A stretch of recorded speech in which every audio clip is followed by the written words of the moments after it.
My CB handle is Stonehorse, but the payroll sheet at Coyote Logistics still says Everett Yazzie. For 16 years, I've pulled double trailers of produce from Phoenix to Farmington. Straight up Highway N17, the Navajo Nation's asphalt spine. That road is mostly chatter. Diesel rattle, late-night radio evangelists, and the thump of tires over bridge seams. Every mile marker has a rumor. Skinwalkers outside Sanders, phantom headlights near wide ruins.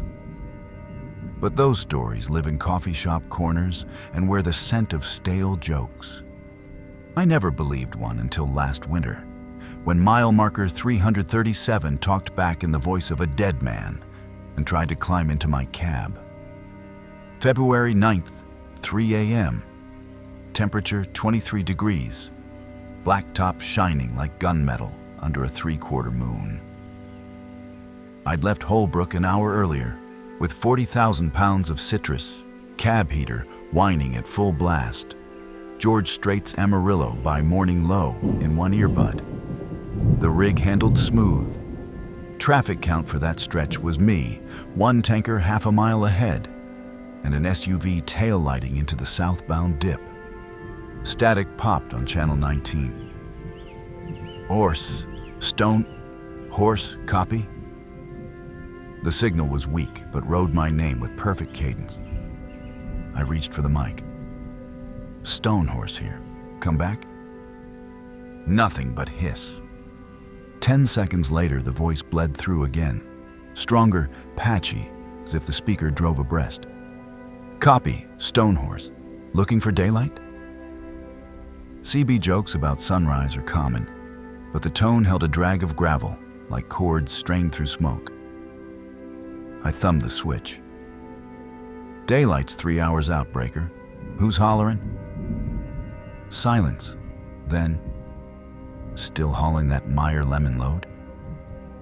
Brake drum on your passenger dolly looks hot.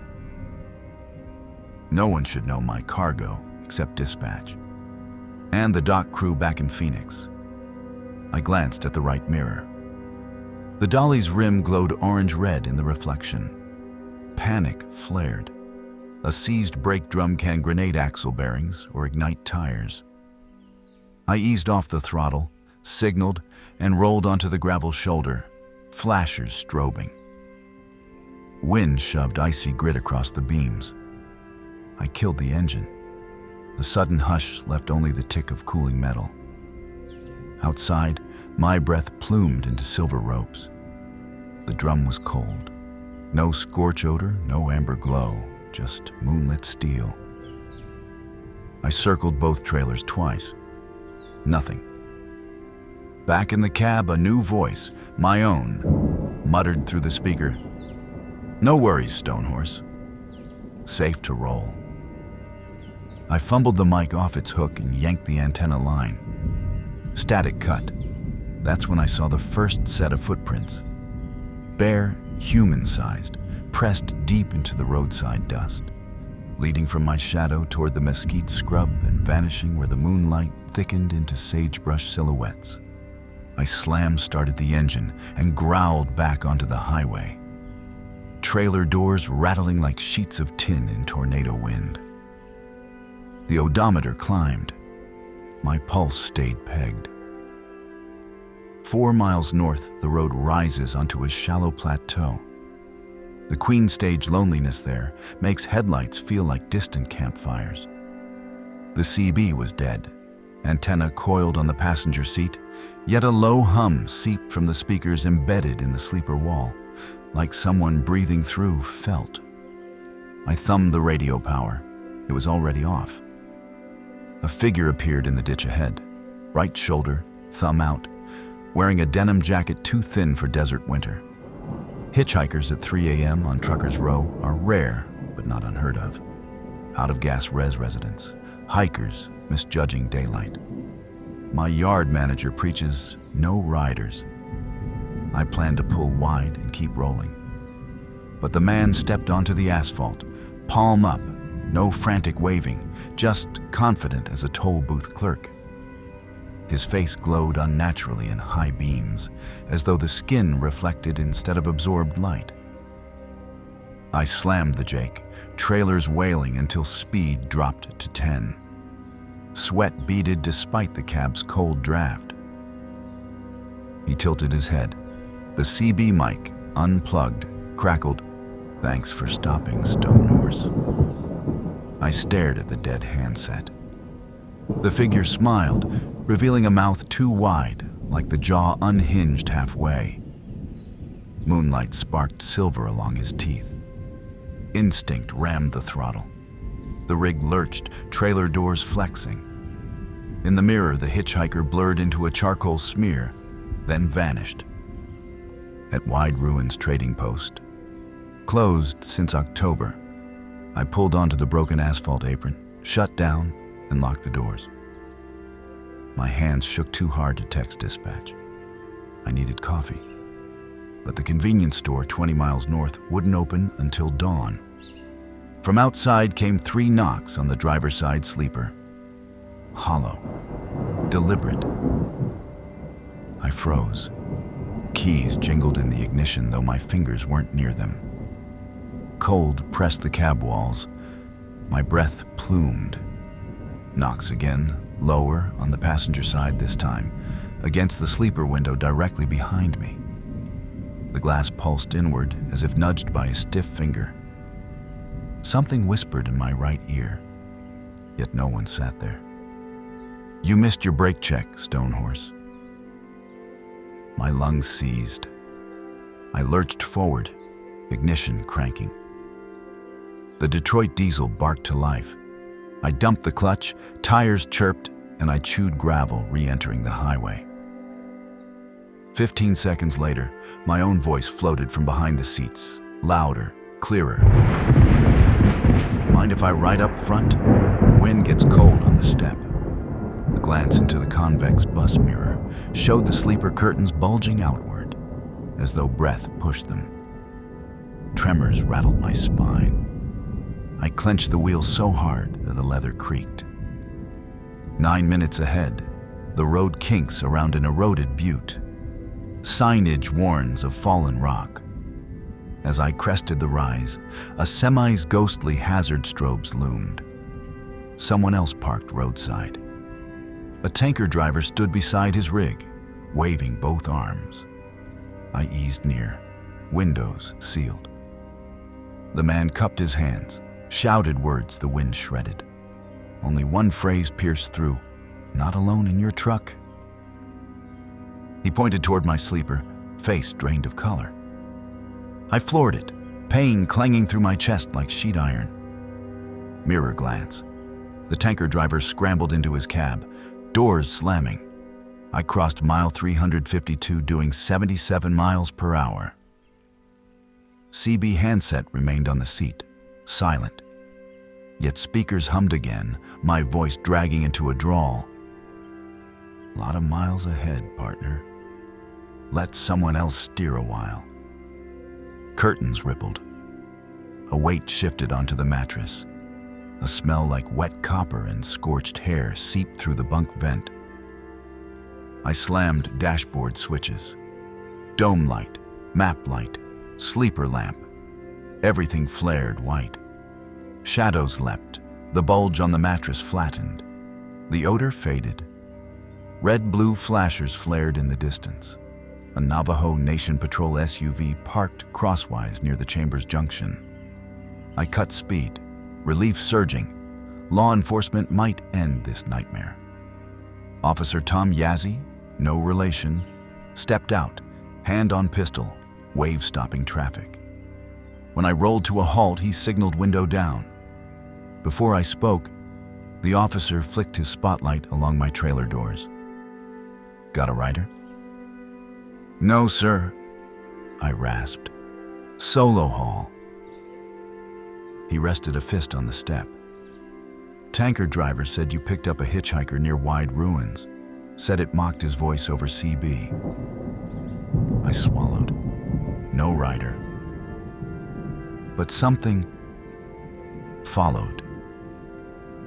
The officer's eyes narrowed. He scanned the cab interior, lingering on the sleeper curtain. "Turn off your lights, driver." I hesitated.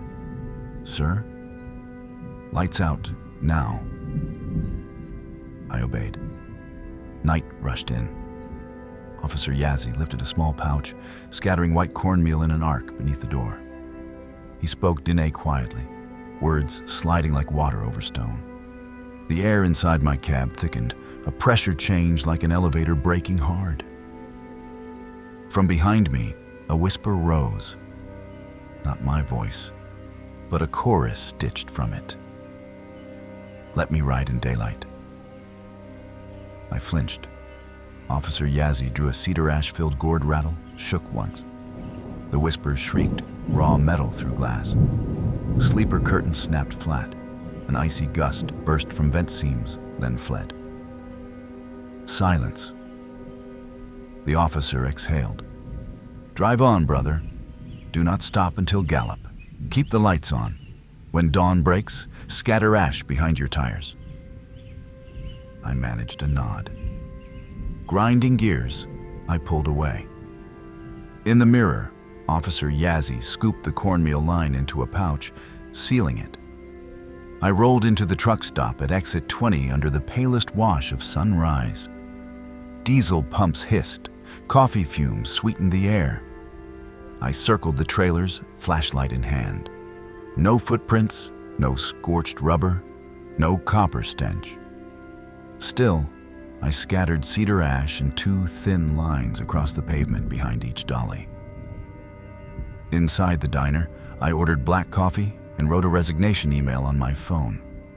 Drafted it anyway. A second cup later, I deleted the unsent message. Highways pay mortgages. Monsters only charge terror. Every night run since, I keep the CB unplugged and carry fresh cedar ash in a tobacco tin. Most runs are silent. But sometimes, around mile marker 341, the dashboard speaker ticks alive, radio still off, and my dead father's baritone rumbles through, "Brake drum looks hot, Stonehorse." I whisper back the only words Officer Yazzie taught me. "Ahuamui niha shikadiu." The Nightcaller hisses, recedes, waits for some other driver who doesn't believe mile markers can talk. If you run Highway N17 after midnight and a stranger knows your cargo, your handle, and the song in your earbuds, keep rolling. Refuse every invitation. Some rides never end at daylight. US 191 slices the Navajo Nation like a dark zipper. 2 thin lanes stitched between pale sandstone and open sky. 59 miles south of the Utah line, the road kinks west for no obvious reason, as if the highway planners swerved to avoid something they couldn't admit existed. On the inside of that dogleg squats a ruin locals call Hosteen Red's trading post. Mud brick walls blown open like a busted rib cage, cedar roof gone except for a few splinters that creak in the wind. I first saw the place on a July afternoon when heat shimmer made the mesas look half melted. The sign, Redbird Trading, Dry Goods, Ice, still stood, letters bleached to bone. 3 weathered gas pumps huddled in front. Glass bowls long since shot out by target-hungry teenagers. I pulled over for pictures. Highway nostalgia feeds my travel blog. The main building looked fragile, ready to dissolve under one wrong footstep. So I stayed outside. But the ruin gnawed at me for months, a splinter in thought. Eventually, curiosity beat common sense. Tonight, October 16th, 11:07 p.m. I park on the narrow shoulder. My hatch clicks open. Camera bag, LED lantern, recorder, extra batteries. No moon, only a sky rivered with stars and a north wind smelling of cold sage. The ruin crouches 20 yards off the asphalt, blacker than the night behind it. The little voice that keeps humans alive whispers, "Come back at dawn." I ignore it. Why bother with daylight? Because in daylight, the dust inside an abandoned building looks innocent. Just powdered sandstone piled by wind. At night, it behaves like blank paper waiting for a story to write itself.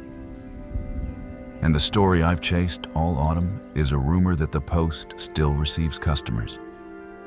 Disembodied footsteps pacing the main aisle. Muffled conversation in a language nobody records anymore. And once, so legend claims, the rasp of a pump handle dispensing gasoline into an invisible tank. A mile behind me, my rental's hazard lights flash. No other traffic. I cross the ditch, boots crunching coyote gourds. Wind shoves grit into my teeth. Up close, the adobe walls exhale chill like something has been refrigerating the building from the inside. I raise the lantern. The doorway frames total darkness. No graffiti, no beer cans. Odd for a ruin this close to the road. My recorder clicks on. Digital time code rolls. 23113. I narrate for the blog. Front door lintel cracked but stable. Smells like dust and I sniff. Faint cedar smoke? A campfire somewhere far off? Hard to tell.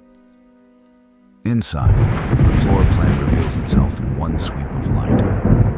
Open room, 5 sagging shelves center, counter at the rear, doorway into what was once the proprietor's living quarters. The floor is hard-packed, earth-topped with an undisturbed crust of powdery dust, half an inch deep. My own tracks ridge behind me. The hush feels padded, thick. I kill the lantern. In darkness, the wind outside muffles. Heartbeat doubles. I wait, breathing slow. Nothing. I relight. I circle the nearest shelf. Glass medicine bottles still stand in neat formation, labels unreadable. A stub of pencil lies on the counter beside a ledger, pages fused by time. I crack the cover. Brittle paper sighs, but doesn't disintegrate. The last entry glows under lantern beam, April 18th, 1957. 10-cent bread, 30-cent coffee, 18-gallon petrol, sold to self. Sold to self. I photograph the page. Lantern sputters. Batteries are new. I shake it. Light steadies. From the back room comes a sound like corn kernels popping. Tap, tap, tap. I swing the beam. Doorway empty. Another tap. Maybe rodents chewing plaster. I step behind the counter. A narrow hall leads to the living quarters. On the left, what was once a kitchen. Rusted stove, enamel chipped to reveal iron ribs. On the right, a storage closet. The door stands ajar 4 inches. I nudge it wider. Lantern light slides across a wall scribbled head to toe with chalk tally marks grouped in 5s. Hundreds, maybe thousands. On the floor below them, a small rectangle of undisturbed dust. Someone, something, has removed an object recently. No footprints, though. The popping returns, now unmistakably footsteps on packed earth. Not steady, they advance, pause, retreat. Floorboards, but the building has no boards. My lantern battery quits, plunging me into black. Quickly, I thumb my headlamp. Bright white stabs the aisle. Dust motes wheel like galaxies. What I see next electrifies my spine. Fresh footprints appear in the dust, 5 feet beyond my earlier tracks. Depressions crisp, boot-shaped, pointing toward the counter. They did not exist seconds ago.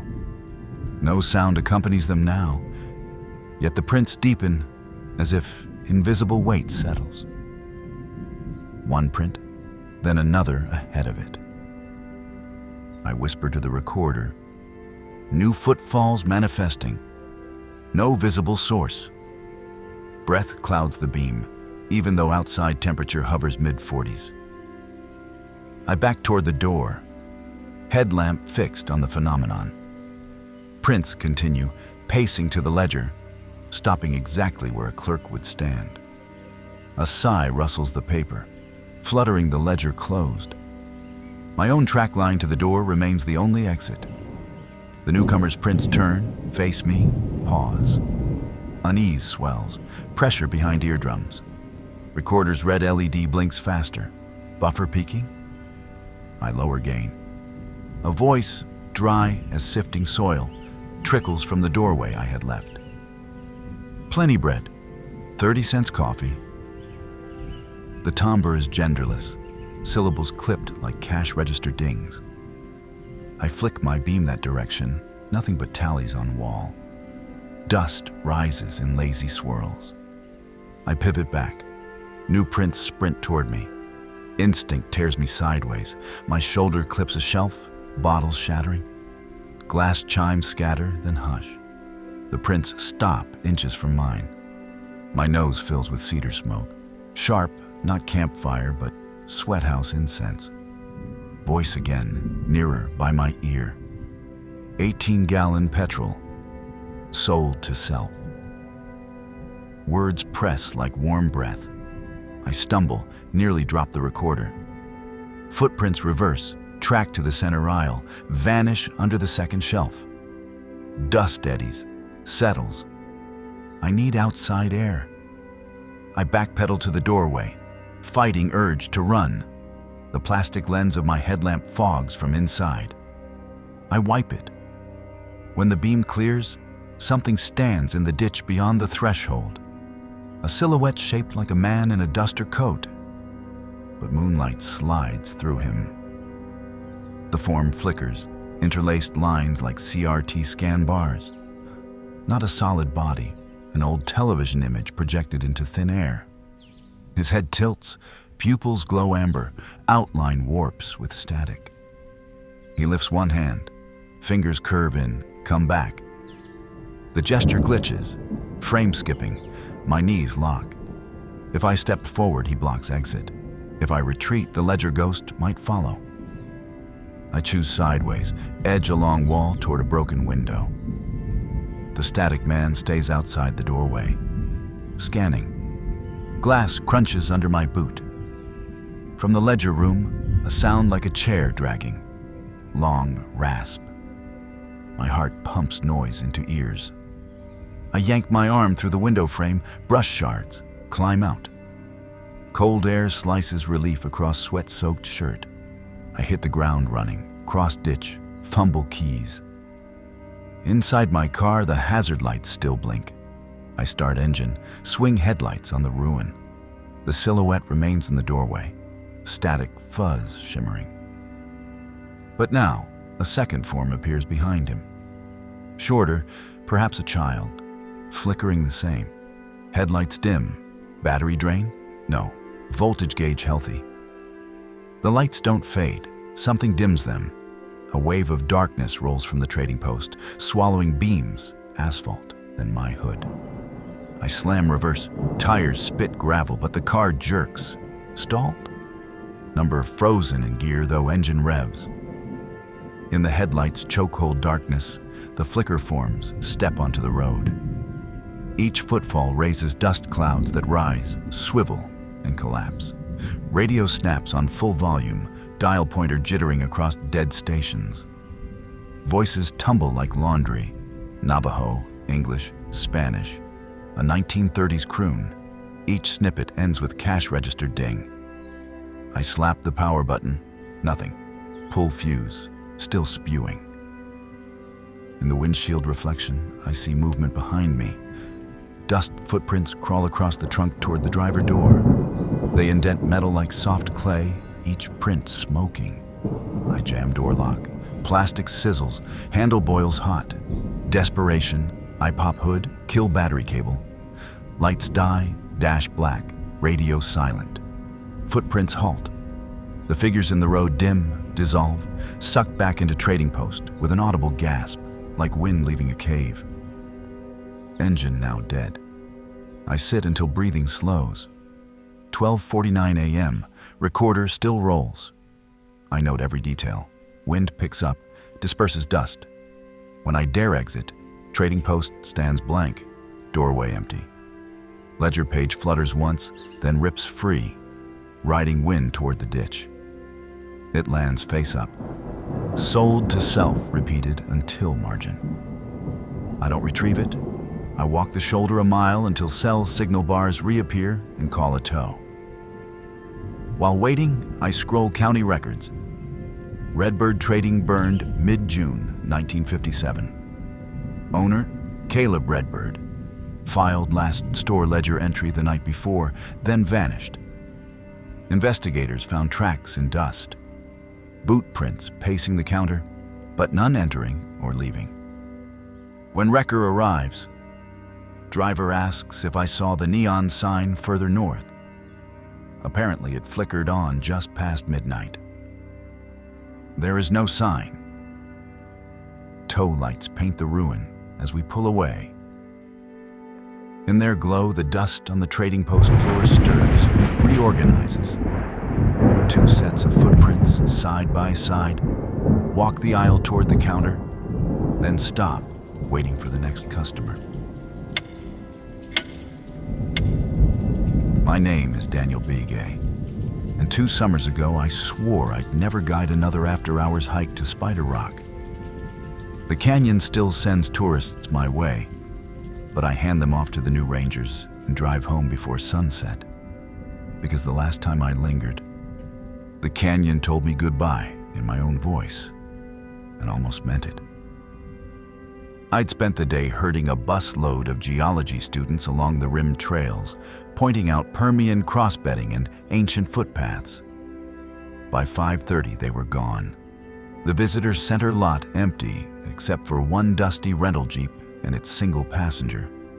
Clarissa Barrett, doctoral candidate in cultural anthropology and, apparently, a professional procrastinator. She waived a permit that expired at midnight. I need a twilight view of Spider Rock for my thesis photos. Just 30 minutes at the overlook. The light, the alignment with Venus. Tonight is my only shot. A storm of sandstone dust swirled up the road behind the Jeep. The park gate would close in an hour. No ranger wanted overtime. Clarissa's eyes were so earnest, and I'd never lost anyone. So I threw my pack in her trunk and told myself one last tour wouldn't hurt. We reached the head of White House Trail as the sun dropped into haze.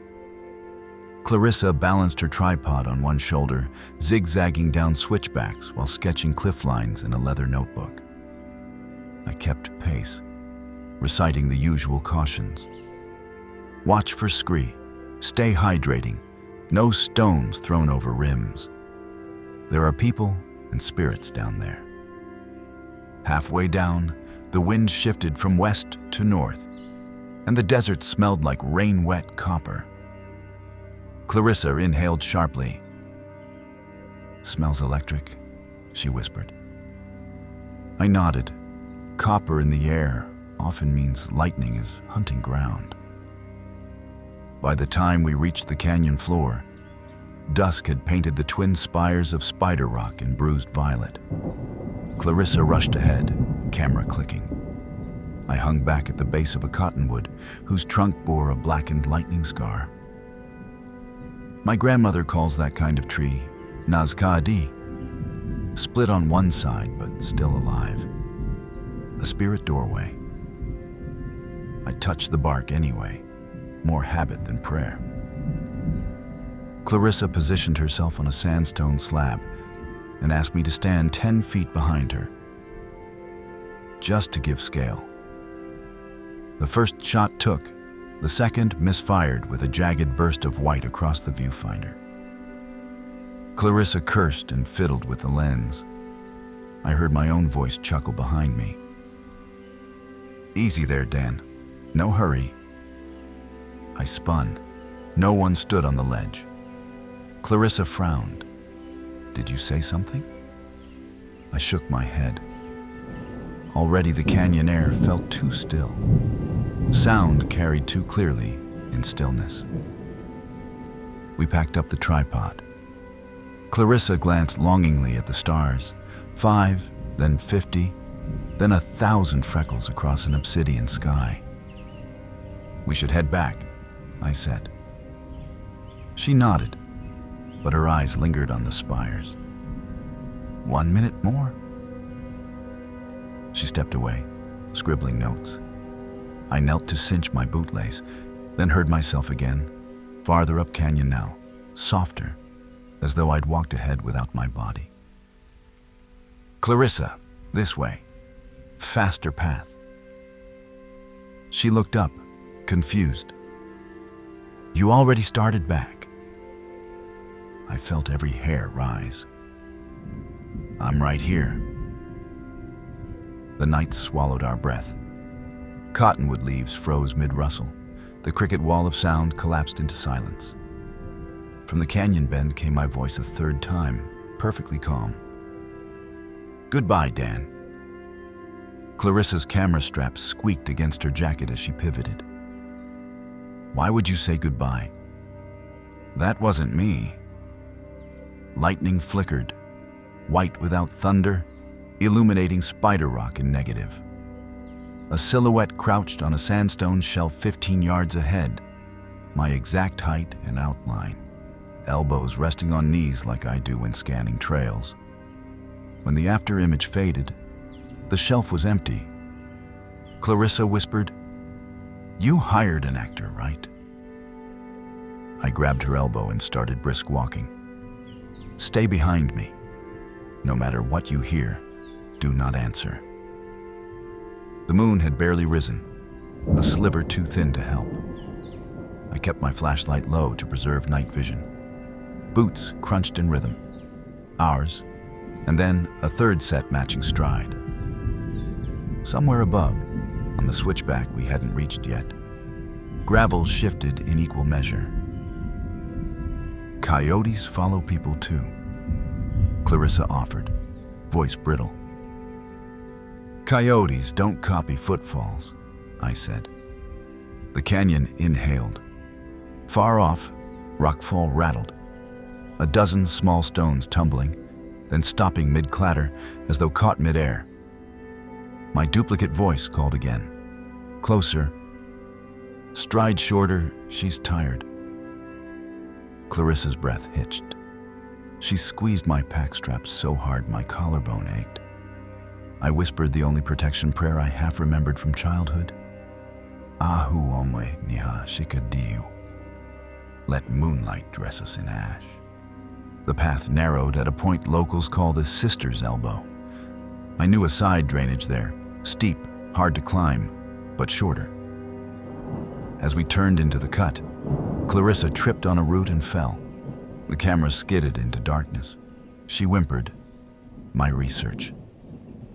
"Leave it," I said. But she crawled for the strap. I dug my heel in to pivot back and met myself face to face. Or rather, my own unmistakable silhouette blocking the drainage mouth. Only the eyes were wrong, moon white, rimmed in yellow fire. The double cocked its head, its jaw unhinged slightly wider than human. And in a gravel and honey copy of my cadence, it said, "Farewell, Daniel. They need you on the other side of the rock." Lightning strobed again. For a split second, the thing's legs bent backwards at the knee, hands lengthened into claws darker than the night around them. The flash died. When vision cleared, the path was clear. Clarissa had the camera back. She pointed beyond me. "Is it gone?" "Moving pipes," I lied. "Keep climbing." We scrambled switchbacks. Each bend cut a sharper grade. Each echo of our boots came back double. Twice my voice shouted from behind a boulder, "Wrong turn." I ignored it. After the third taunt, Clarissa's voice mimicked mine in a panic. "Help me." Except Clarissa was ahead of me and silent. On the final rise before the rim lot, a juniper branch snapped.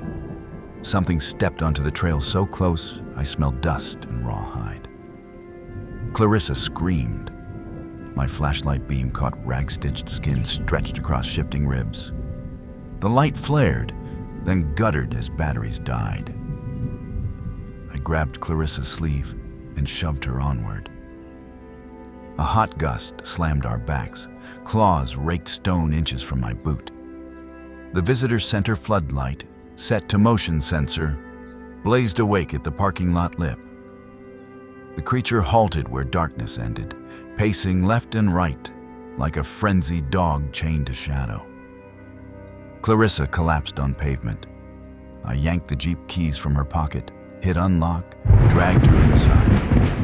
Headlamps lit the trail. The creature retreated behind a piñon, eyes glowing, still speaking in my voice too quietly for words. Rangers chalked the incident up to dehydration hallucination, faulty equipment, cultural suggestion. Clarissa's camera card showed every still except the last two. Those contained only static and a timestamp 1 hour in the future. I resigned the next day. Clarissa emailed once to ask if I'd ever been farther than the canyon the voice described. The other side of the rock. I deleted the message. Last week, at 3:03 a.m., my phone chimed.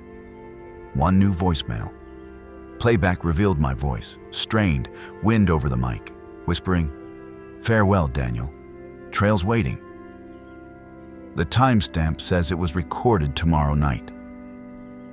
I blocked the number, crushed the SIM, and still the canyon's breath seems to rattle at my bedroom door. If you walk Spider Rock at twilight and you hear your own farewell before you speak it, do not answer. The canyon is only practicing your goodbye. Cue the midnight legal ID. KMVL, 1310 AM, broadcasting from Monument Valley, Arizona, serving 4 states and half the desert sky. That was always the line. And at 12 a.m. on June 6th, 2025, I cleared my throat, faded the bumper music, and pushed the red on-air button, same way I'd done every graveyard shift for 8 years. 50,000 watts of AM power rolled out across sandstone buttes, bounced off cloud bottoms, and fluttered into truck cabs all the way to Farmington. What nobody knew, what even the FCC logger can't show, was that night the transmitter didn't send only me.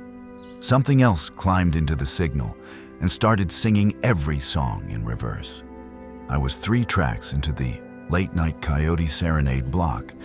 Old country gold, nothing fancy. Johnny Cash, Patsy Cline, Marty Robbins. Listener phones stayed quiet. Tourist season doesn't pick up until July.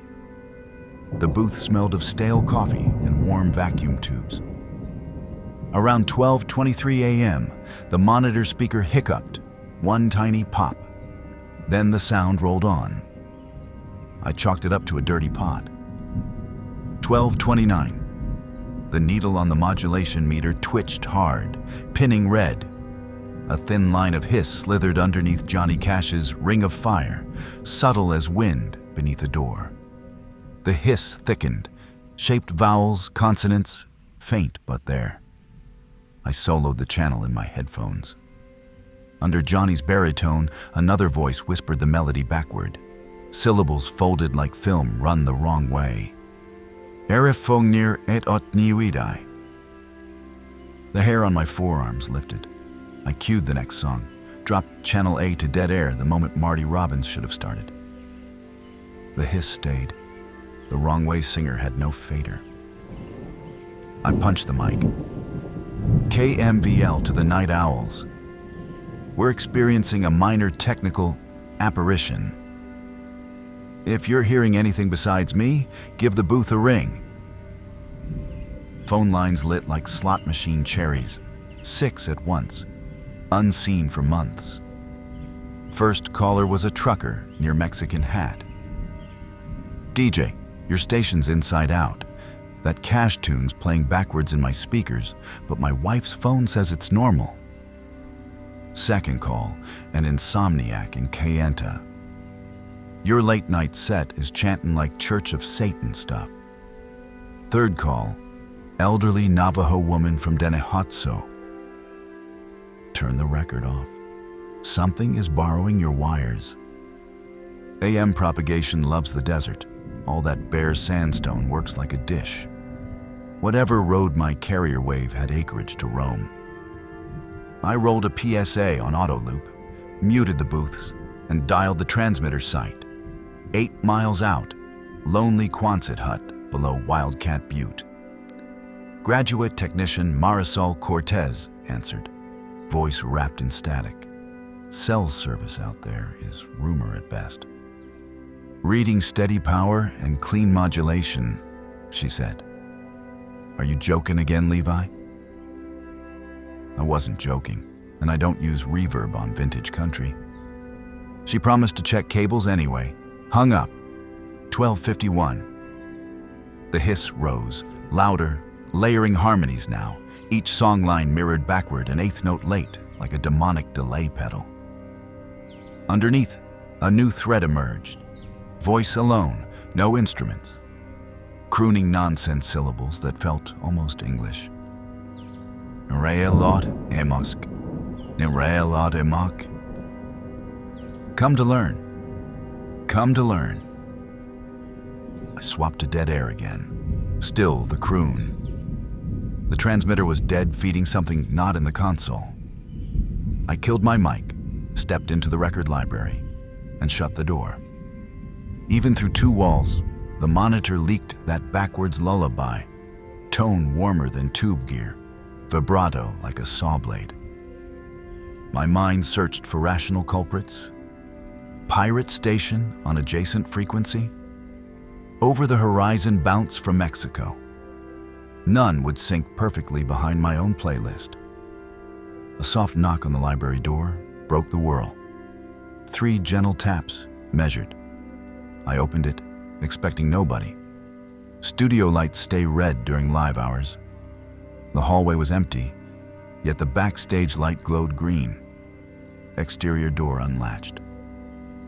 I walked the corridor. Hot desert air seeped around the jam. Outside, the tower's red aircraft beacons pulsed, bathing sand in arterial flashes. Wind smelled of sage and rain on dust. On the concrete stoop lay a reel-to-reel tape canister, labeled in pencil. Play me right way. No footprints, though fine silt covers everything out here inside minutes. I brought it inside, threaded it onto the old Ampex deck, machine I keep for nostalgia. Tape leader read 0 minutes. I spooled 5 inches, hit play. What rolled off the speaker was my own voice from 10 minutes earlier. Only reversed, syllables still wet with smoky booth air. Ka noitas para lakin set rofniserpse era you. We are experiencing a minor technical apparition. My skull prickled. The recording shouldn't exist. I hadn't hit REC, and the deck stayed unplugged all night. I let it spin. The reversed Levi monologue ended. Next came the present voice, the crooner, now forward, distinct. Tower bleeds open windows. Desert wants choir. Come outside, Levi Morrison. It knew my full name, not the on-air tag Night Levi. I hit stop. Tape kept moving. Unplugged the deck. Capstan still spun. I yanked the tape off spindles. Ribbon flapped like something alive, curling around my wrist, hot as sun-baked steel. I flung it. The tape hissed landing, but the voice kept talking, now straight through the studio monitors, though feeds were dead. You owe a song. Static blossomed, not fuzzy noise. True broadband snow like a thunderstorm in binary. Over that squall, the singer began Marty Robbins' El Paso. Only lines inverted mirror-wise. Otsap lemorf tun odai wankai. Each reverse lyric coaxed faint shapes in the control room glass. Silhouettes of buttes, a road twitching under heat haze. The booth smelled suddenly of petrichor, even though the roof never leaks. Phone lines flashed again, then died, then jammed busy. My console meter pinned, but nothing digital registered. I heard my late father humming old D-Day era swing, buried inside the carrier wave. Dad passed 2 years earlier in Flagstaff Medical. Then Marisol called. Direct line. Leave it. Something shook the tower. SWR spiked and the ATU hummed like bees. I stepped outside. Your music plays without radios, just air humming. And I swear I saw crackle. Coyote on hind legs, more static. Mouthing words backward. Line cut. The booth clock hit 1:19 a.m. The crooners shifted keys, unfurling rounds of "come outside" overlapped on themselves until the phrase morphed into a churning wind. I noticed the on-air light wasn't lit anymore. Yet my signal meter still soared. The transmitter site must be free-running, fed by whatever commandeered the feed. I grabbed a portable recorder, kicked open the rear exit, and drove the station Jeep east on Monument Valley Road, toward the tower. The horizon ahead pulsed dim green, every flash synchronized with the aircraft beacons. Red blink, green glow, red blink. Car radio, AM, FM, XM, all bled the same reversed ballads. Miles of desert rolled by, silhouettes of mittens and mesas like titans watching. At mile marker 7, the air thickened, see speakers cut. Recorder in my pocket vibrated hot. I killed the engine. Hiss crawled up my spine, not from electronics, but from sky itself, a wall of modulating air. It carried countless voices, truckers, tourists, Navajo elders, my late father's cough, all braided into a single chord. The tower loomed, 400 feet of lattice humming teal. At its base, Marisol knelt, palms over her ears, crying soundlessly. Between us and the hut door stood a cylinder of sand rotating upright, dust devil without wind. Within its center flickered the backward singer, face unseen, full figure forming only when lightning strobed somewhere beyond the horizon. Music spewed from the devil's axis, now a waltz reversed so perfectly the melody looped in on itself, neither forward nor backward. I shouted. My voice broke into shards, echoed back missing consonants. The singer replied by warping key, matching my pitch with a hollow grace. I remember sprinting to Marisol, grabbing her sleeve, forcing her to crawl behind the generator housing. The static roar battered skin like grit storm. We cranked the manual disconnect, the old knife switch. Sparks arced, blue and dangerous. Electricity died. Tower lights blinked out. The air cleared, quiet like thick velvet dropped over cymbals. When silence settled, darkness swallowed the humming column. Dawn's first blue smear leaked behind totem pole. Otherwise, the desert slept. Marisol's first words. Did it need the carrier? I had no answer. We logged the shutdown, drove back. Sunrise painted buttes copper. Voices returned to radio's normal. Back at the studio, the reel-to-reel tape lay in a brittle heap beside the Ampex deck, smell of burnt sugar rising from curled oxide. On my console printer, which I'd sworn was out of paper, a single page waited. Thank you for the airtime. Next song begins at moonset. The station stayed dark while engineers inspected the feed. Nothing measurable was wrong. No RFI spikes, no power irregularities, no meteorological fluke, just desert silence. Tonight's moon sets at 1:47 a.m. The chief wants me back on air. He says we need to prove reliability to the advertisers.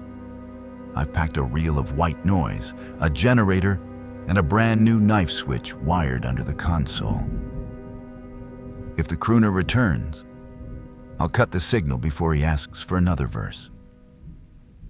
But if you happen to tune between 1300 and 1320 on the AM dial and hear Marty Robbins singing Inside Out, don't listen for long.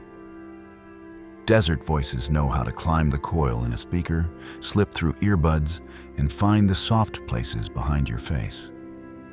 They only need one ear to finish the song. My name is Fiona Delgado, Coconino County Search and Rescue Volunteer, call sign Echo 6.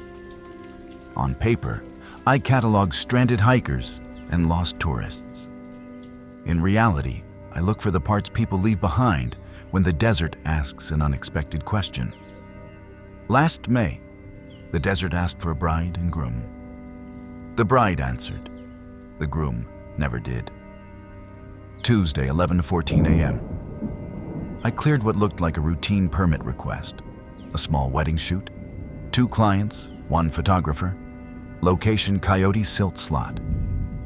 Coyote Silt hides off the better-known Antelope Network, a narrow corkscrew of iron-red sandstone that funnels into darkness.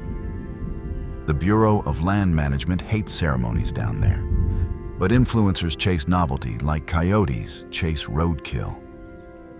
The file listed Leaf March, 29, groom, Tessa Patel, 28, bride, Annie Lovett, 34, photographer.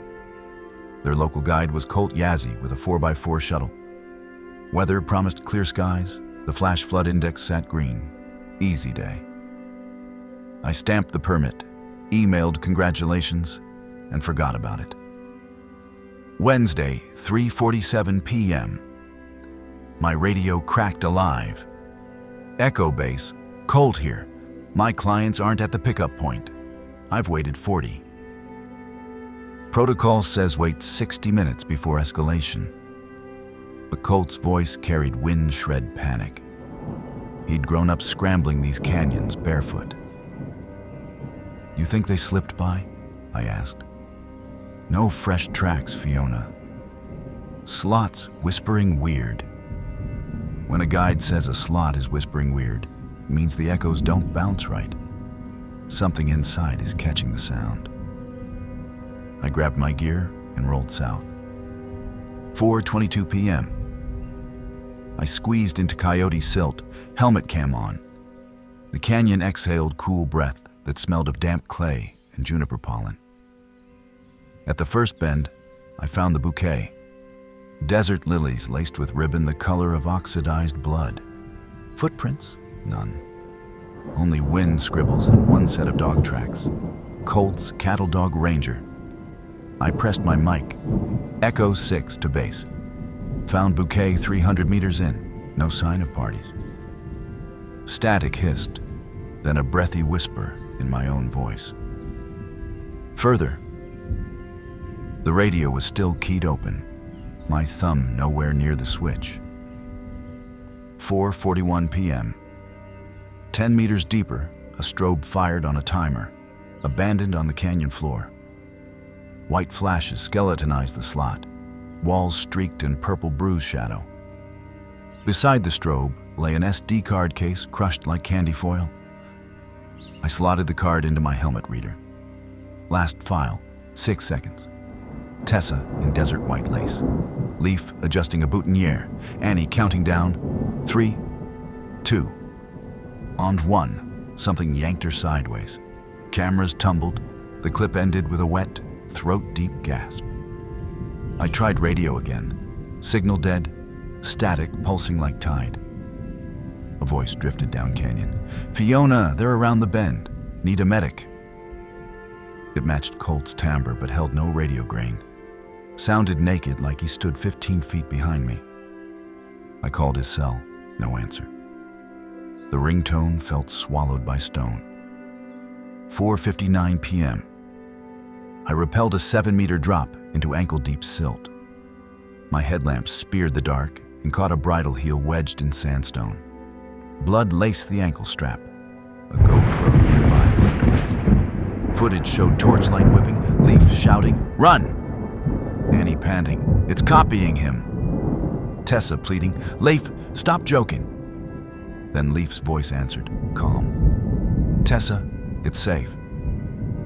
A heartbeat later, the same line replayed, vowels stretched like tape dragged through mud. The camera toppled. A shadow with too many elbows crawled past. Audio cut. 5:16 p.m. I entered the cathedral chamber. A 20-foot bowl opened to a slice of blue sky. Sunset hadn't touched it. The air felt electrically still.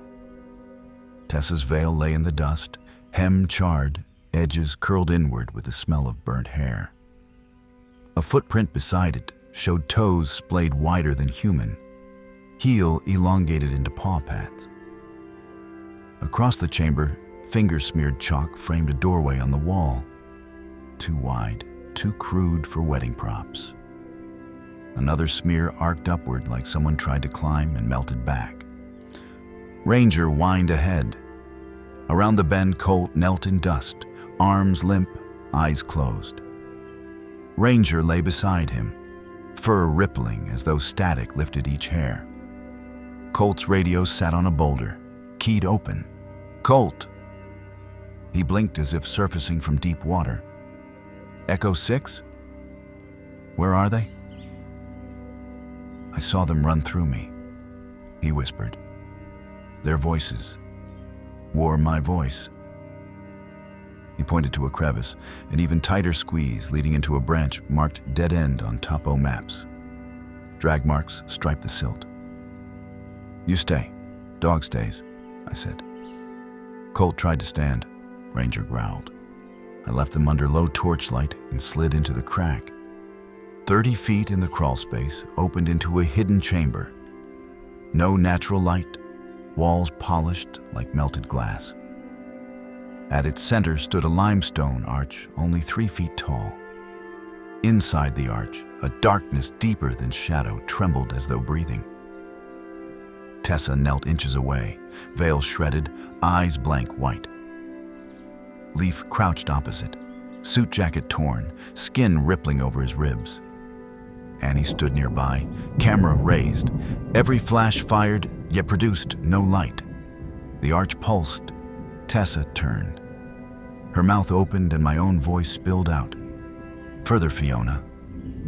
Need a medic." Echoes died against stone. Annie's flash strobed again.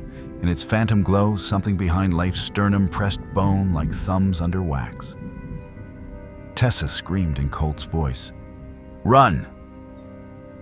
The darkness unfurled, threads of night reaching past Leif, brushing his cheek. He folded like a marionette with cut strings. Annie's flash fired once more, capturing the tendril mid-sweep. Then her camera jammed, shutter whined, frozen. I yanked my flare gun and fired. Magnesium white filled the chamber. Darkness recoiled, shredding into smoke. Tessa slumped. Annie dropped the camera. Leaf coughed blood, eyes clearing. The flare guttered. The void strained to reknit, but flare ash sizzled across its rim like acid. I hauled Tessa by her ruined veil, barked at Annie to drag Leaf, and backed out, while Ranger's barking echoed mad behind us. 6:07 p.m. Signal returned once we cleared the cathedral chamber. SAR dispatched ropes. Colt walked out but would not speak. Ranger circled uselessly, hackles high. Tessa sobbed, clutching a fist of veil like a security blanket. Annie cradled the jammed camera. Shutters still ticked. Leaf's suit smoked at the collar where the boutonniere had blackened to crisp ash. Under helicopter downwash veil fragments fluttered like albino bats and vanished into the slot. Hospital talk screens showed no drugs. Tessa recovered. Leaf suffered cardiac stress. Annie's retinas stayed dilated for days. Colt quit guiding. Ranger refuses any sandstone crack. The camera's memory card held nothing beyond the flare except one JPEG. A negative silhouette of the arch, the void inside hissing static. EXIF caption overwritten. A doorway opened. 2 nights later, my SAR pager buzzed. No number. I pressed talk. My own voice whispered, "Further, Fiona. Need a medic." I smashed the pager against my truck dash. Rangers posted geologic instability, no entry tape at Coyote Silt. But thrill seekers cut it nightly. So hear this. If an echo returns before you speak, retreat. If your camera fires but produces no flash, backtrack in silence. And if you find a doorway too small for anyone to walk through, stone darker than shadow, scatter magnesium ash on the threshold and leave. Some arches are not portals to sunlight, they are mouths, and every mouth eventually thirsts for a voice it has not yet tasted.